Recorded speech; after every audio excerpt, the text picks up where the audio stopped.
হয় এতিয়া সমগ্ৰ সোণাপুৰৰ অঞ্চল ভৰি পৰিছে পাৰ্থেনিয়াম নামৰ যি বিষাক্ত উদ্ভিদ আছে এই উদ্ভিদেৰে।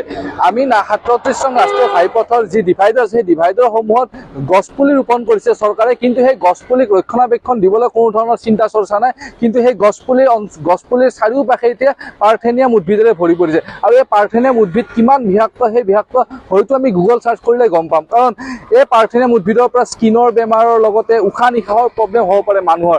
আৰু এই যি পাৰ্থেনিয়াম উদ্ভিদ আছে এই উদ্ভিদ চাফ চিকুণকৈ ৰখাৰ দায়িত্ব হ'ল ৰাষ্ট্ৰীয় ঘাইপথ কৰ্তৃপক্ষ। কিন্তু ৰাষ্ট্ৰীয় ঘাইপথ কৰ্তৃপক্ষ জনসাধাৰণৰ পৰা টুল টেক্স কৰ বৃদ্ধি কৰি লৈ আছে, কিন্তু কোনো ধৰণৰ ইয়াৰ ওপৰত ব্যৱস্থা গ্ৰহণ কৰা নাই। ইয়াৰ ওপৰত যাতে প্ৰশাসনে এটা ব্যৱস্থা গ্ৰহণ কৰে আৰু সোণাপুৰ অঞ্চলৰ যি নাজিৰাখাট টোল গেটৰ পৰা গুৱাহাটী অভিমুখে হওক বা উজনি অসমলৈ যোৱা যি পথ আছে সেই পথৰ মাজৰ যি ডিভাইডত যি পাৰ্থেনিয়াম উদ্ভিদ আছে সেই পাৰ্থেনিয়াম উদ্ভিদ অতি সোনকালে চাফ চাফাই কৰি দিব লাগে আৰু এই উদ্ভিদ যাতে আৰু পুনৰকৈ নহয় তাৰ বাবে ব্যৱস্থা গ্ৰহণ কৰিবলৈ আমি আন্তঃসীমা আঞ্চলিক ছাত্ৰ সন্থাৰ তৰফৰ পৰা দাবী উত্থাপন জনাইছোঁ।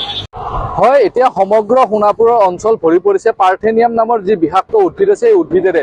আমি 37 নং ৰাষ্ট্ৰীয় ঘাইপথৰ যি ডিভাইডাৰ আছে সেই ডিভাইডাৰসমূহত গছপুলি ৰোপণ কৰিছে চৰকাৰে, কিন্তু সেই গছপুলিক ৰক্ষণাবেক্ষণ দিবলৈ কোনো ধৰণৰ চিন্তা চৰ্চা নাই। কিন্তু সেই গছপুলিৰ চাৰিওপাশে এতিয়া পাৰ্থেনিয়াম উদ্ভিদেৰে ভৰি পৰিছে। আৰু এই পাৰ্থেনিয়াম উদ্ভিদ কিমান বিষাক্ত সেই বিষাক্ত হয়তো আমি গুগল চাৰ্চ কৰিলে গম পাম, কাৰণ এই পাৰ্থেনিয়াম উদ্ভিদৰ পৰা স্কিনৰ বেমাৰৰ লগতে উশাহ নিশাহৰ প্ৰব্লেম হ'ব পাৰে মানুহৰ।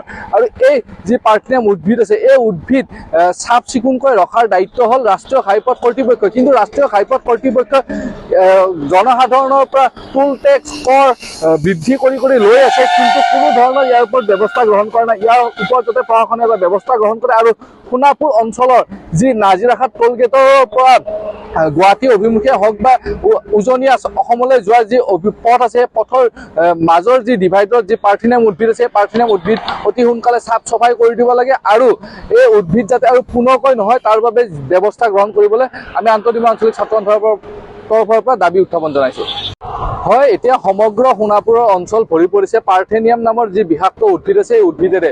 আমি 37 নং ৰাষ্ট্ৰীয় ঘাইপথৰ যি ডিভাইডাৰ আছে সেই ডিভাইডাৰসমূহত গছপুলি ৰোপণ কৰিছে চৰকাৰে, কিন্তু সেই গছপুলিক ৰক্ষণাবেক্ষণ দিবলৈ কোনো ধৰণৰ চিন্তা চৰ্চা নাই। কিন্তু সেই গছপুলিৰ চাৰিওপাশে এতিয়া পাৰ্থেনিয়াম উদ্ভিদেৰে ভৰি পৰিছে। আৰু এই পাৰ্থেনিয়াম উদ্ভিদ কিমান বিষাক্ত সেই বিষাক্ত হয়তো আমি গুগল চাৰ্চ কৰিলে গম পাম, কাৰণ এই পাৰ্থেনিয়াম উদ্ভিদৰ পৰা স্কিনৰ বেমাৰৰ লগতে উশাহ নিশাহৰ প্ৰব্লেম হ'ব পাৰে মানুহৰ।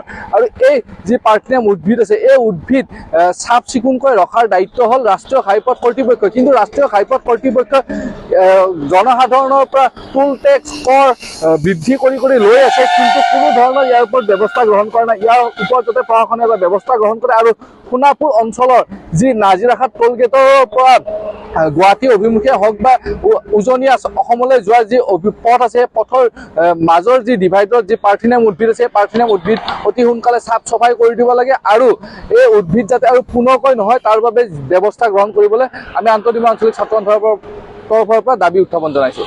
যিকোনো খবৰৰ বাবে যোগাযোগ কৰক 7099017330 লগতে 7099017110 নম্বৰত।